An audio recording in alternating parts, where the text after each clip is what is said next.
it's Linda with GigglesGobblesandGulps.com. Today it's all about turkey meatballs, but these meatballs aren't your average meatball. They're veggie packed meatballs. Perfect for that picky eater in your house. Maybe you have one who doesn't want to eat a lot of vegetables. It's the perfect way to sneak vegetables in. I like to include carrots and zucchini and combine them with ground turkey and a few other ingredients, and before you know it, you have nice, flavorful meatballs that hold their moisture thanks to the vegetables. It's a great way to serve up an extra serving of vegetables without anybody in your family even noticing it. So let's get started. We're going to use Perdue ground turkey.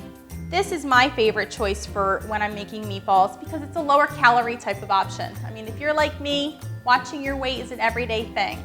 I prefer ground turkey over any other type of meat when making my meatballs. And they're hormone-free, steroid-free, and very flavorful. So it's a great choice when making meatballs.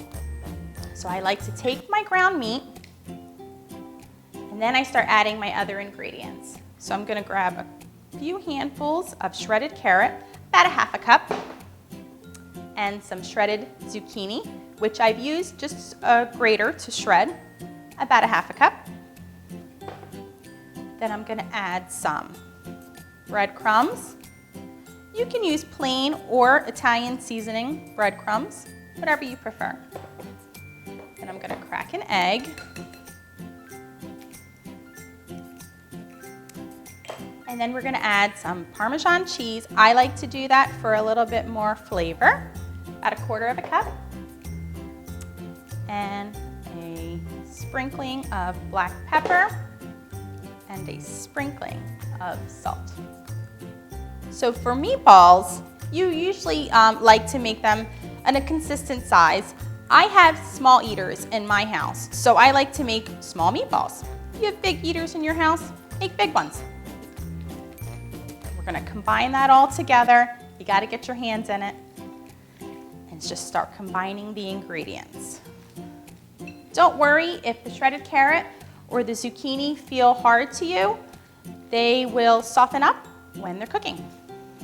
So what I like to do is place a small amount in my palm, and then I just roll, roll, roll. And I tuck the carrot in as I'm rolling. And I like to keep them all about the same size so they cook evenly.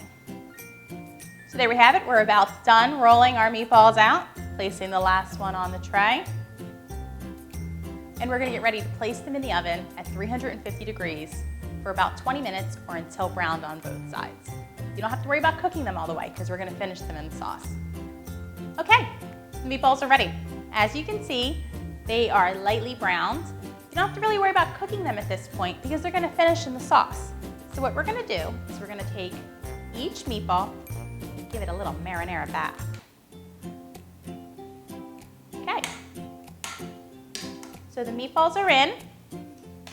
We're gonna give it a quick stir, make sure that they're all coated. And then we're gonna let them simmer for another 20 minutes to a half an hour. You want them to get nice and soft and tender. Or if you're short on time, throw them in your slow cooker. Okay, so the meatballs are done. They've been cooking now for about 20 minutes in the sauce and are nice and tender. So what we're gonna do is serve them in a bowl with lots and lots of sauce. Now you're more than welcome to serve it with your favorite pasta, but sometimes I like to take a break from pasta and change it up. So when I'm serving these meatballs, I like to include garlic bread dippers. I just use some store-bought garlic bread and I serve it just like that with the meatballs. Top it with a little Parmesan cheese. And there you have it. Veggie packed turkey meatballs featuring Perdue ground turkey. For more recipes like this, visit Perdue.com.